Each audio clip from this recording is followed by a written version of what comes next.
अब्दुल्लापुर में अफसोसनाक वाकया, मूंगफली का दाना गले में फंसने से 4 साला लड़की की मौत वाक़ई हो गई। रियासत तेलंगाना के दारुल हुकूमत शहर हैदराबाद के मज़फ़ाती इलाके अब्दुल्लापुर में एक अफसोसनाक वाकया पेश आया, जहां 4 साला लड़की गले में मूंगफली का दाना फंस जाने के बायस मौत का शिकार हो गई। तफसीलात के मुताबिक लश्करगुड़ा अब्दुल्लापुर के साकिन श्याम सुंदर और माधवी की बेटी तेनुका मूंगफली खा रही थी। अचानक एक दाना इसके गले में फंस गया।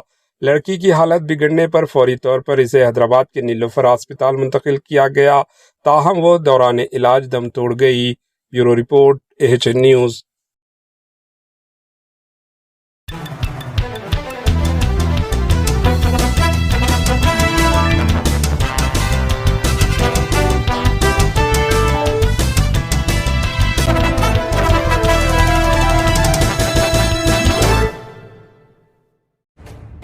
AHN न्यूज़ के YouTube चैनल को सब्सक्राइब करें और बेल आइकन को दबाना ना भूलें ताकि आपको हर नई आने वाली वीडियो का नोटिफिकेशन बर वक्त मिल सके।